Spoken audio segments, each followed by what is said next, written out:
Bienvenidos a este tiempo de análisis y de diálogo en Televisión Extremeña, después de que hayamos recuperado la normalidad tras la programación especial de Semana Santa. Hoy, para comentar la actualidad, tenemos sentados en esta mesa a Antonio Monge. ¿Cómo estás? Buenas noches. Buenas noches. Bienvenido. ¿Qué tal la Semana Santa? Bien, tranquila, descansando. Muy bien. ¿Se te ha llevado el aire hoy o no? Hoy sí. Sí, hace un viento que es horroroso. Y Daniel Serrano, ¿cómo estás? Buenas noches. Muy buenas ¿Qué tal? noches, ¿qué tal? Bien. ¿Se te ha llevado esta mañana el aire o no? Se han volado muchas cosas, sobre todo en el campo, pues una valla que todo lo que tenía por medio, pues al final pues se lo lleva al aire, que es un airazo, pero muy, muy fuerte. Bueno, pues el tiempo que se ha revuelto, después de disfrutar de unos días magníficos, casi de verano en Semana Santa, pues tenemos este cambio meteorológico. Ahí vemos precisamente, son imágenes de esta mañana, de cómo las sillas pues se iban en la Plaza de España, en los diferentes terrazas que hay ahí, y que este hombre pues afanaban, por mucho que se afanaban en recolocar, de nuevo se le iba otra vez las sillas, ¿no? Y las palmeras ahí aguantando. Por cierto, que está atestado que hasta 110 km/h resisten las palmeras, ¿eh? Bueno. No sé si os acordáis de un año también que hubo una de ellas que se tronchó, ¿no? Nunca mejor dicho. ¿Cómo se mantiene ahí arriba? Sí, sí, sí. Bueno, son unos seres excepcionales. Bueno, vamos a hablar también de, a nivel local, de la primera colocación, el acto de colocación de la primera piedra de la reconstrucción de la planta hortofrutícola El Escobar, que el pasado mes de agosto, esas son imágenes nuestras de archivo, salió ardiendo y se quemó, se calcinó totalmente. Calculan que para el año que viene esta central hortofrutícola pueda estar ya en funcionamiento en una nueva planta que se va a construir y cuyo acto, como decimos hoy, ha sido en estos momentos inaugurado con esa primera piedra, y al que han asistido, por cierto, los bomberos que sofocaron este incendio, que tardó varios días, no sé si lo recordáis, en sofocarse, porque claro, había ahí muchísimo material, ¿no? Muchísimo combustible, que llaman ellos, y que tuvo que precisar la participación de unidades de varios parques de bomberos, además de el de Mérida. Pues bien, esta planta del Grupo Català ha dicho ya los representantes de este grupo que será la más moderna de Europa. Así que, bueno, no hay mal que por bien no venga. Evidentemente es una lástima que tenga que suceder estas cosas, pero bueno, vamos a contar con una planta muy moderna en Mérida, esta planta hortofrutícola El Escobar, que además da mucho empleo a muchísimas personas. Bueno, dicho esto, hoy la noticia del día, indudablemente, es el abandono de las mascarillas en espacios interiores. Solamente ha quedado relegada a centros hospitalarios y centros sociosanitarios. En estos últimos, donde los trabajadores y los visitantes sí tendrán que llevarlas, pero los residentes no. Las personas mayores, los ancianos que están en las residencias de mayores no tienen, porque están en su casa, no tienen por qué llevarlo, pero sí quienes vamos a verlos y los trabajadores de esos mismos centros. Se abandona también en los centros escolares y prácticamente queda limitado solamente su uso a algunos grandes espacios, grandes eventos interiores que aún está por determinar. Y llega en un momento, en este 20 de abril, en el que, además de ser el día en el que se paga el IRPF y el IVA del trimestral, esto lo sabemos los autónomos, Antonio, tú no eres autónomo, pues llega, digo, en un momento en el que justamente estamos en un repunte del número de contagios en Extremadura. Concretamente, ayer los datos facilitados por el Ministerio de Sanidad daban la cifra de 1.593 positivos, de los cuales, atención, 1.041 son mayores de 60 años, curiosamente. Es la población ahora mismo más afectada, la de mayores de 60 años. Sin embargo, en cuanto a ocupación hospitalaria, es baja. Extremadura tiene en estos momentos la menor de toda España, con el 8,12% de camas ocupadas de agudos y el 0,28% en UCI. Sin embargo, con respecto a la semana pasada, hemos pasado de 65 ingresados con COVID en los hospitales extremeños a 86. es un número importante, producto indudablemente de la Semana Santa, igual que ocurrió también, si recordáis, con los carnavales, sobre todo donde hubo un brote importante en Badajoz. Aquí no hubo apenas, hubo una subida ligera de la incidencia, pero no fue extraordinario. ¿Cómo veis el que se haya quitado esta medida de eliminar ya la mascarilla en interiores? Aunque hemos visto esta mañana y han salido imágenes de que la gente todavía sigue portándola. Con las ganas que tenemos de quitar la mascarilla, la gente todavía tiene cierta precaución y miedo a quitarse las mascarillas. Dani. Sí, porque tenemos que aprender a convivir con esta nueva enfermedad y a convivir durante mucho tiempo hasta que esté la cura, hasta que esté la cura definitiva. Igual que hemos convivido, pues desgraciadamente, como convivimos con el cáncer. ¿Cuántos enfermos de cáncer, pacientes, tiene que haber hospitalizados en estos momentos en la región? Yo estoy convencido que muchísimos más de los 80 que hay ahora mismo de COVID, ¿no? Y de otras enfermedades.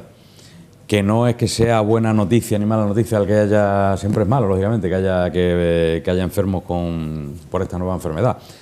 Pero que ahí está, y hasta que no esté la cura, pues hay que aprender a convivir. En cuanto a la mascarilla, yo soy de las personas de que hay momentos, si estás distendido, no te gusta que te obliguen a llevarla, porque estás distendido, estás con tu círculo, con el mismo círculo con el que te has movido, pero también en los círculos ajenos, pues yo me la voy a seguir poniendo. Habrá momentos y momentos. Creo que además es un paso no para obligar a que no se lleve, sino a abrir esa digamos, obligación, y que, bueno, pues cada uno recaiga sobre la responsabilidad de cada uno. Desde hace muchos años en China utilizan la mascarilla, y en muchas poblaciones que hay a nivel mundial, donde los niveles de polución son bastante altos, pues gran parte de la población está acostumbrada a llevar la mascarilla, y aquí nos vamos a tener que acostumbrar a que, pues mucha gente que la va a seguir usando, la va a seguir llevando, y va a ser pues un producto de que antes no lo mirábamos y ahora pues se vende en cualquier establecimiento y lo vamos a seguir usando. Ahora recae esa responsabilidad en todos nosotros tras eliminarse la obligatoriedad de su uso en espacios interiores. Antonio. Sí, y un apunte, creo recordar, a lo mejor no ha sido publicado en el BOE, no lo he visto hoy, también la obligatoriedad de llevarlo en transporte público, ¿no? Sí, también, cierto, lo es. Recordarlo por si acaso. Es cierto. Bueno, yo como profesor, hoy había una gran expectación en el centro educativo, sobre todo por ver qué iba a pasar con los niños y con los alumnos. Y la verdad es que, bueno, pues yo diría que más o menos la mitad siguen llevando mascarilla y la mitad pues han decidido no llevarla. Y eso que muchas veces, pues bueno, pues en una clase es un entorno cerrado que, a pesar de que hayamos abierto las ventanas, y sobre todo hoy un poquito menos que lo que acostumbramos, porque es que si no salíamos volando, pero eso. ¿Qué va a pasar? Yo creo que va a haber un periodo de transición, en el sentido de que, sobre todo, gente más joven, yo lo digo por ejemplo con mi hija, ¿no? Con 14 años, los recuerdos que tienen son siempre ya con casi, por decirlo de alguna manera, con mascarilla, porque desde hace 2 años pues lleva poniéndosela asiduamente. Ayer me decía que claro, que cómo iba a quitársela, y yo decía, bueno, a ver, poco a poco, tampoco es que haya que quitársela obligatoriamente, no se trata de eso, te van a dejar seguir llevando mascarilla. Lo que sucede es que, bueno, pues cuando vas por el campo, cuando vas por la calle, te la vas a poder quitar. Y de hecho se podía quitar ahora, aunque ella no se la quitaba por sus cosas, de que se siente como más segura con esto. Yo creo que va a haber un periodo de aclimatación y eso, de que nos vayamos acostumbrando de nuevo a ir sin mascarilla, pues eso. Por la calle, ya muchos estábamos acostumbrados, porque por la calle, si no había así mucho jaleo, pues íbamos sin mascarilla. Pero ya acostumbrarnos a, por ejemplo, a entrar en un bar que no haya mucha gente y decir, bueno, pues me la quito, ¿no? Estoy más cómodo, o volver a una cierta normalidad que hasta ahora no la teníamos y que teníamos ese reparo, ¿no? Yo creo que cuando empieza a pasar el tiempo y veamos que, bueno, que eso, convivimos con la enfermedad, que vamos a lo mejor ser positivos, pero tampoco nos afecte tanto y tal, yo creo que iremos relajando esa sensación de ir desprotegidos si no llevamos mascarilla, ¿no? Y creo que va a ser poco a poco. Esperemos que, claro, que la enfermedad no empeore, o al menos no haya nuevas cepas que sean más virulentas y que nos obliguen a volver otra vez a esa imposición, que por otro lado considero que, bueno, era lógica por medidas sanitarias, pero creo que si las cosas siguen así, y como decía, bueno, se consigue una cura, pues nos olvidaremos poco a poco de la mascarilla y iremos... bueno, pues, recuerda un poco como cuando éramos pequeños con el sarampión, ¿no? Claro. Yo recuerdo que mi amigo Gustavo, yo creo que hemos pasado el sarampión y la varicela juntos. O sea, que quien pasaba la varicela primero es, venga, vete a jugar. Yo, que no, que me pique, que me pega los granos. Digo, a casa de para que la pases con ¿no? Que la pase. Y yo creo que igual, ¿no? Entre que la vacuna, que algo habrá hecho, evidentemente la vacuna, ahora nos estamos dando cuenta que ha tenido por lo menos una efectividad y ha llegado en su justo momento. Y lo que pasa es que esta enfermedad es un poco más puñetera porque hay gente que se está reinfectando. O sea, ya se han yo tengo amigos que se han infectado hasta 3 veces. Sí, segunda, 2 y 3 veces. Y con 3 dosis de la vacuna. Sí. Y con 3 dosis de la vacuna se han infectado 3 veces. Y luego están los raros como yo, que no sé si a lo mejor la ha pasado 30 veces o ninguna, ¿no? O tengo esa inmunidad, aún así. Por si acaso yo me he puesto todas las vacunas cada vez que llaman. Pero es curioso que es así, ¿no? Depende también. Pero siempre pienso también que el cuerpo humano tiene tal inteligencia que es capaz de sobrevivir, igual que un virus muta, el cuerpo humano tiene la capacidad de evolucionar para ir paliando y que, bueno, pues sea menos agresivo, digamos, ese virus. Yo creo que de todas formas las incidencias y cuando muere alguien, pues siempre hay que, pues eso, pues lamentarlo, pero lo que decíamos, el tema de las vacunas ha sido fundamental. Debemos recordar hace 2 años que a lo mejor con una incidencia menor, la cantidad de gente que se moría, ¿no? Y sin embargo ahora estamos ya hablando de llegar a una cierta normalidad, de gripalizarlo, de, como comentabas antes, decir, ¿cómo era lo de solo tengo que llevar la mascarilla cuando estoy contagiado y voy al trabajo? Claro. Es decir, este tipo de situaciones que sí que sigue siendo preocupante y tenemos que estar un poco atentos, tampoco hacer el loco. Yo creo que tampoco es una cuestión y la mayoría de la gente entiende que no debe hacer el loco. Sigue habiendo esa, pues, no sé, esa precaución de no meternos a lo mejor en grandes follones con muchísima gente ahí todos abrazándonos porque aún tenemos una reticencia a esto. Yo lo veía en el centro de trabajo. Me decía uno, bueno, ya nos podemos abrazar. Y yo, bueno, vamos a ver. Tranquilidad, tranquilidad. Tampoco hay que venir. Si no nos hemos abrazado antes, ¿para qué nos vamos a abrazar ahora? Exactamente. Tú dame el puño, seguimos así, a ver qué pasa en estas 2 semanas, ¿no? Pero han cambiado las costumbres, porque nosotros, como somos latinos, pues éramos muy de abrazar y de besos, y de besuquearnos, ¿no? Y de hecho, esta pandemia ha hecho que nos cambie un poco. Yo creo que volverá de nuevo el carácter, hay que ponerse una vez que se supere ese miedo. De hace un mes para acá hemos empezado a besarnos con la mascarilla puesta. Sí, también. Lo que va a superar el hecho de no llevarla ya en el interior, ¿sabéis lo que es? El calor.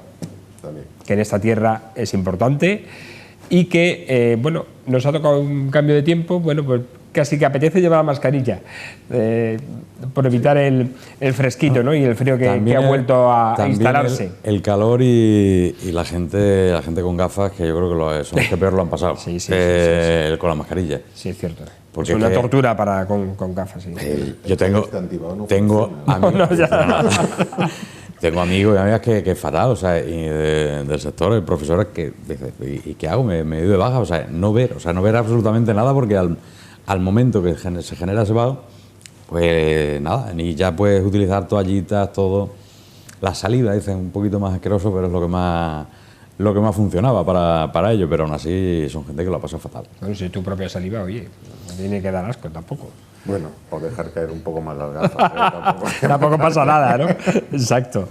Bueno, pasamos al siguiente tema porque ayer se reunió el nuevo presidente del Partido Popular, Alberto Núñez Feijóo, con la patronal y con los sindicatos. En estas imágenes precisamente vimos la reunión con el secretario general de Comisiones Obreras, en el que intercambiaron en la sede del Partido Popular impresiones sobre la política que debería llevarse en estos momentos. Y aquí evidentemente hay un encontronazo en cuanto a posturas, ¿no? Por una parte, Sordo, que es el secretario general, Unai Sordo, pues instó al Partido Popular a que la solución no es una bajada generalizada de impuestos, sino que lo que habría que hacerse es aumentar los ingresos para continuar con la protección social a la la población. También le instó a que los precios de la energía deben bajar para que se pueda bajar también el IPC, el índice de precios al consumo, que como saben está disparado y está rozando en los últimos 2 meses el 10% de inflación, lo que supone pues un impuesto para todas las economías, porque el IPC es un impuesto indirecto que afecta, sobre todo se ha denominado el impuesto de los pobres porque afecta a todas las personas por igual. Y también reclamaba, curiosamente, Unai Sordo, que España debería reclamar los 60.000 millones de euros que tiene con respecto a otros países de diferencia en financiación de la Unión Europea. Yo esto no lo sabía, creía que estábamos a la par que países de nuestro entorno con similitud de población y de Producto Interior Bruto. Pues hay al parecer un diferencial de 60.000 millones de euros. Como digo, intercambio de pareceres en esta primera reunión, toma de contacto que ha tenido Núñez Feijóo con Unai Sordo, reunión que, por cierto, impidió, según Feijóo, que asistiera a la toma de posesión de Fernández Mañueco como presidente de Castilla y León. Yo, yendo de atrás adelante, en cuanto a lo de los 60.000 millones, de verdad, es una reclamación histórica que se ha hecho. Ahora que le van a pegar un tirón de oreja, seguramente los de los suyos, porque aquí en Extremadura, pongo el ejemplo de aquí en Extremadura que ha pasado recientemente, no llegamos a solicitar y a ejecutar todos los proyectos cuando se abren los fondos de financiación. Si periódicamente o reiteradamente no gastas, no consumes las ayudas que te ofrecen de un lado, el año siguiente cada vez, oye, si te he ofrecido 15 y me has pedido 11, yo al año siguiente te ofrezco 9. Y si seguimos cada vez menos, pues eso que se ahorran, ¿no? Cuando lo que realmente hemos tenido siempre que presionar para llegar a esos 60.000 millones, que están ahí, lógicamente, tiene que ser un reparto equitativo y hay que pelear porque sea más, llegarán más ayudas. Luego, yo lo que pasa es que soy de una opinión, o sea, ahora mismo Feijóo con quien se ha reunido es con un representante del Partido Socialista. Comisiones Obreras y UGT han partido siempre, la prueba la tenemos en las casas del pueblo donde han compartido hasta sede con el Partido Socialista, históricamente, en todos los pueblos de España. Entonces, quizá con otros sindicatos, no solamente comisiones y UGT, que existen más sindicatos, existen más representantes para llegar a buen puerto o para llegar a algún tipo de opiniones comunes, que realmente pues se vea lo evidente. O sea, me extraña que un sindicato niegue la evidencia, o sea, que un sindicato se niegue a que se bajen impuestos, que nos hable de que la presión fiscal que tiene España es 5,5 puntos por debajo de la media europea. Claro, y los sueldos, no te digo. Y los sueldos son de más de 5. Y en Europa no tienen la inflación que tenemos aquí. Ayer me mandaba un mensaje un primo que tengo en Argentina, primo segundo, pero tenemos relación por las redes sociales. No, pues ya están acostumbrados a tener inflación. Y hablando precisamente de la inflación, yo he conocido pues su época buena cuando, oye, pues él es ayudante del fiscal general de Argentina. Y claro, pues criticando un poco con el tema de los sueldos, pues tú ganas bien, y dices, sí, pero ahora yo con mi sueldo lo máximo puedo optar es a un Renault y gracias a Dios puedo llenar la cesta de la compra. Pero muy básico. O sea, el equivalente en España ya sería como si ganara 800 euros en España ahora. Con el mismo sueldo, o sea, la inflación allí se les ha disparado. ¿Por qué? Y hablan al gobierno, mucha ayuda pública. Lo que hay que dar ayuda es quitar trabas burocráticas para que se pueda generar empleo, que haya tanto empleo como una época que... Yo hablo de la época, por ejemplo, la época de los maletines en informática, cuando fue el boom, que había tanta demanda del sector, o sea, una tal preparación que salieron los primeros ingenieros, las primeras ciclos de ingeniería informática aquí en España, que es que se lo rifaban, o sea, eran los de los más demandados de Europa. Pues, ¿por qué no llegamos a conseguir eso? Parte de ellos salían de aquí, de Mérida. Ahí, de España, o sea, era brutal. Yo le decía en la época, un amiguete mío me decía la época de los maletines, porque les daban enseguida, les quería fichar la competencia y les ofrecían siempre stock option en un maletín, le dan maletines con stock option. ¿Para qué? Pues pudieran cambiar y pagar sus cláusulas de rescisión como los futbolistas. O sea, era una época brutal. Y digo que cuando hay mucho empleo, En Estados Unidos es verdad que hay más precariedad, hay menos seguridad laboral, pero, sin embargo, dice, ¿por qué está tan bajo los niveles de paro allí? ¿Por qué? Porque hay muchas menos trabas burocráticas a la hora de generar empresas, de crear autoempleo, menos carga fiscal. O sea, aquí es que para un autónomo, para poder llevarse a casa, para hacer la compra, para sus gastos, para pagar la hipoteca, para pagar 1.000 euros, tiene que facturar 2.800. Para llevar 1.000 euros a casa tiene que facturar 2.800. Eso, uno. Entonces, es un gran problema. Vamos a pedir también la opinión, escuchar la opinión de Antonio sobre este tema. Yo creo que, por un lado, Feijóo está haciendo lo que tiene que hacer desde un punto de vista democrático. Es decir, hay que entender que el Partido Popular es un partido de gobierno que opta a gobernar, lo ha hecho ya anteriormente y, por tanto, la imagen que tiene que dar y, sobre todo, lo que debe creerse, y yo espero que así lo sea, es que tiene que hablar con todos los agentes sociales, bien sean de su opinión política o bien sea de una opinión política diferente. Yo creo que es lo lógico y además es lo que deberían hacer todos aquellos que optan a ejercer la presidencia del gobierno, porque no olvidemos que al final el gobierno tiene que gobernar para todos, con lo cual dejar a alguien fuera de ese diálogo no sería lógico en un Estado democrático, con lo cual obviamente yo creo que está haciendo lo correcto a la hora de hablar con comisiones, que hablará con UGT, pues tiene que hablar con el resto de los partidos, igual que el gobierno lo ha recibido o ha establecido conversaciones con él. Por ese lado yo creo que muy bien por él.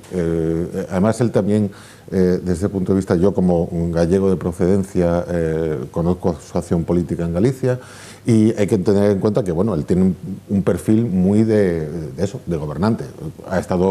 Lleva ya casi 20 años, ¿no?, gobernando en Galicia, con lo cual no creo que nos sorprenda con cosas muy raras en este nuevo cargo que está desempeñando, sobre todo porque no lo ha hecho hasta ahora en Galicia y no creo que empiece a hacerlo. Otra cosa diferente es que estemos de acuerdo con sus políticas o no, pero como digo, esta parte yo creo que está haciendo lo que se espera de él, o al menos lo que lo conocemos un poco por su acción de gobierno, sabemos que va a hacer.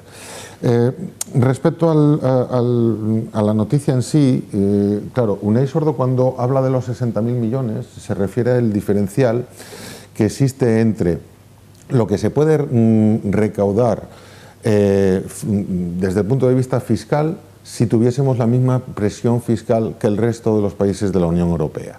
Y aquí yo he oído ya varias veces que se habla que en España pagamos muchos impuestos, que la presión fiscal es tremendísima, y yo creo que ahí hay un cierto grado de subjetividad en las personas que argumentan eso. Y voy a explicar por qué. La presión fiscal, que es la razón entre los impuestos que se recaudan más las cotizaciones a la seguridad social, dividido entre el PIB, en estos momentos, en los datos de Eurostat del 2020, estamos en el 37,3%, cuando la media de la Unión Europea es superior. Hay que tener en cuenta que, por ejemplo, países como Dinamarca están en el 47,3%. Nosotros estaríamos por debajo de lo que es la media. Esos 60.000 millones se refieren a qué pasaría si subiésemos ese índice hasta lo que fuese lo que es la media en estos momentos de presión fiscal, claro, de los estados. Pero no es lo mismo un 37% de 100 que un 37% de 1.000. No, pero cuando estamos hablando de razones, desde un punto de vista matemático, y discúlpame, porque yo soy matemático. A porcentaje sí. Cuando estamos hablando, pero cuando estamos hablando de razones, una razón en un cociente es una razón en un cociente. Y los PIBs van variando, pero obviamente. No es justo, no es lo correcto. Será lo justo. Pero fíjate que yo lo que quiero llegar con esto es a el desglose. Es decir, ¿por qué gente dice que tenemos una presión fiscal mayor? Si atendemos al IVA, estamos por debajo de la media. Si atendemos a IRPF, estamos muy por debajo de la media. ¿Dónde estamos por encima de la media? En las cotizaciones a la seguridad social. ¿Por qué se quejan algunos empresarios? Porque dicen, y yo no digo que les falte razón o no, que yo no entro, yo no soy empresario, con lo cual no puedo opinar sobre este tema, dicen que tienen que aportar más a la seguridad social que otros empresarios de la Unión Europea, por sus trabajadores. El diferencial que hay ahí es de un 4%, entre lo que aporta un empresario en España con respecto a lo que aportaría otro empresario medio en la Unión Europea. Ese diferencial se compensa con una reducción del aporte de los trabajadores a esa cotización de la Seguridad Social. Es decir, que asumen más peso en la cotización el empresario frente al peso que asume el trabajador. Porque al final, el dinero que hay que cotizar a la Seguridad Social, paro, desempleo, fogasa, etcétera, etcétera, hay que pagarlo de alguna manera. La discrepancia está ahí. ¿Cuál es el argumento de las centrales empresariales y de la COE? Pues que efectivamente deberían disminuir. Pero claro, si disminuye, ¿quién lo va a soportar? Pues lo va a soportar la carga del trabajador, las aportaciones del trabajador. Y recordemos que el salario medio en España está por debajo del salario medio de la Unión Europea, que el coste unitario por hora de un trabajador en España está en torno a 21 euros la hora, frente a los 30 que está de media en la Unión Europea. Entonces, aquí está la gran discusión, en los matices, de qué es la presión fiscal y quién la está pagando y quién la está soportando más. Antonio, hay un tema, perdona, y antes de seguir, que efectivamente en IVA, y hay que aclararlo, en IVA somos de los países que tienen un menor IVA, un menor impuesto indirecto, pero también es verdad que el impuesto indirecto es el que más va asociado a los salarios. ¿Por qué es menor? Porque tenemos unos salarios menores que el resto de Europa. Dani. Claro que voy. Una barra, voy a suponer, yo gano 2 euros. Mi presión fiscal, la presión fiscal general que tenemos de un 50%, es un ejemplo, para que sea más factible. Y la barra de pan cuesta aquí y en Francia cuesta 1 euro. Cuando me quitan ese 50% de impuestos, yo tengo para una barra de pan. En Francia, por poner un ejemplo, la presión fiscal es de un 50%, pero allí cobran 60 euros. Quitándole ese 50%, le quedan 30 euros para comer todos los días del mes, el pan. Puede comprar una barra de pan diariamente después de pagar sus impuestos. Aquí, en España, la carga fiscal que tenemos está a los límites ya del derecho de pernada, es lo que nos falta. Eso es lo que tú dices, la renta libre disponible. Ya, pero lo que sucede es que la barra de pan en Francia no cuesta lo mismo que una barra de pan aquí, porque no es así, ¿entiendes? Es decir, el poder adquisitivo va en relación al coste de la vida y los ingresos que tú tienes. Desde que se abrió Internet global, puedo decir de que yo, como adquiero muchas cosas, si compramos cosas por AliExpress, por ejemplo. AliExpress tiene una sede, unos almacenes en Francia, y gran parte de mucha tecnología y tecnología LED que pedimos viene de Francia. Viene de Francia. Y resulta que es más económica que aquí. ¿Por qué? Si allí ganan más. O sea, que depende de, quizá a lo mejor el pan diario allí valga 1,50 o 1,30, pero que con el libre mercado los precios son muy similares aquí y en Alemania. Dentro de la Unión Europea los precios son muy similares en todos sitios, en todos los países de la Unión Europea. Hay muy pocas diferencias en cuanto al nivel de vida, excepto en la vivienda. La vivienda es lo que marca esa parte disparatada. Pero mira, la diferencia fundamental en precios es que yo creo que estamos mezclando el concepto de poder adquisitivo con el concepto de precio, del valor unitario de... Pero aquí tenemos muy poco poder adquisitivo, entonces al tener menos poder adquisitivo no nos queda más remedio y no le queda más remedio al gobierno que bajar los impuestos. Yo creo que... para dejarnos respiro. En estos momentos, o sea, con la tasa de impositiva tan baja que tenemos, la idea de bajar los impuestos solo se vería justificada en el caso en que los ingresos aumentasen por otras vías. Pero esos ingresos que pueden aumentar para sostener el sistema por otras vías, hay que averiguar cuáles serían esas vías. Y podemos poner un ejemplo. Pues Sabemos que las tasas de paro son los que son, aunque hemos reducido el paro, o se ha reducido en los últimos años más que la media europea. Habría que incrementar muchísimo el número de trabajadores y las correspondientes cotizaciones a la seguridad social para que el sistema se siguiese manteniendo. Y podríamos, pues bueno, con todas las subidas que hay del petróleo, pues no hacer estas ayudas de 20 céntimos litros para seguir manteniendo el poder adquisitivo del Estado, para seguir manteniendo los servicios. Pero si nosotros reducimos los niveles fiscales, lo único que vamos a hacer es descapitalizar el Estado. Con lo cual, cuando tengamos situaciones, por ejemplo, de necesidades de aplicar ERTEs, de ayudas a determinadas cosas y tal, no vamos a tener capacidad para hacerlo.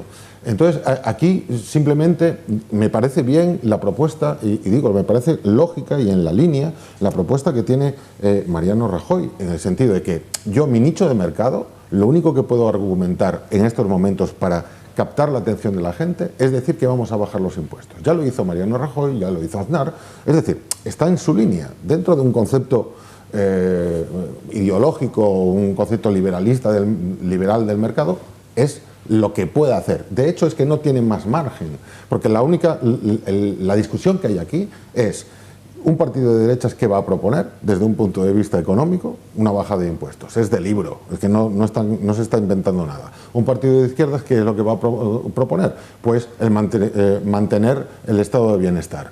¿Y eso cómo se hace? Pues manteniendo los ingresos. ¿Y quién paga el estado del bienestar? Desgraciadamente, el estado del bienestar lo pagamos mayoritariamente los asalariados en este país. Y además los datos de Eurostat así lo demuestran. Quien llega a la carga fundamental en torno a IRPF de pago de impuestos, los asalariados. ¿Y a los asalariados los paga Dios o los pagamos los asalariados?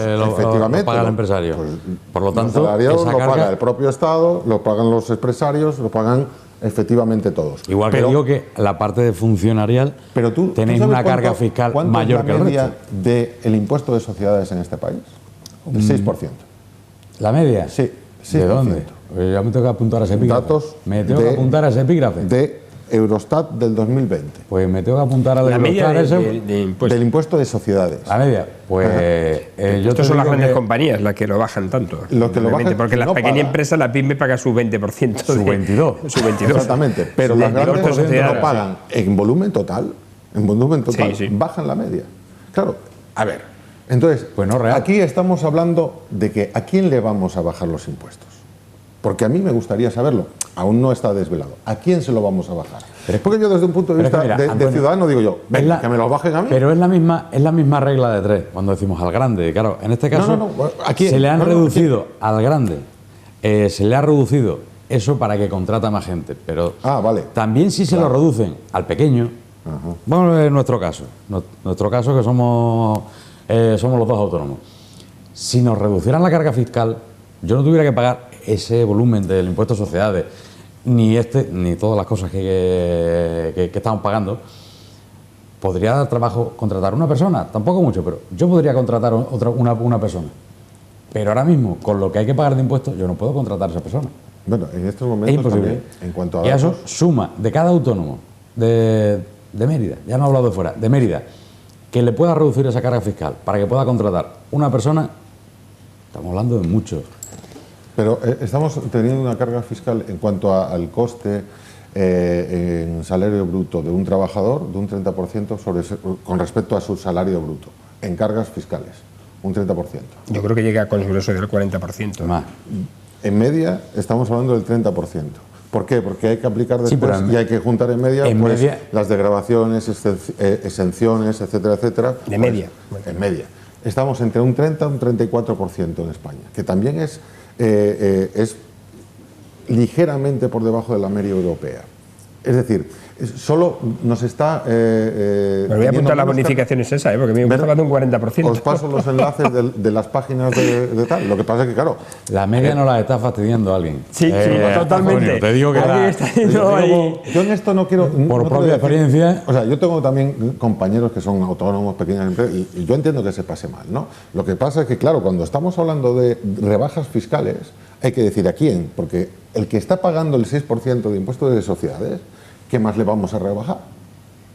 Yo esa es la pregunta. Entonces, a mí me gustaría saber a quién se lo vamos a rebajar, o si va a ser lineal o se lo vamos a rebajar solo a unos pocos.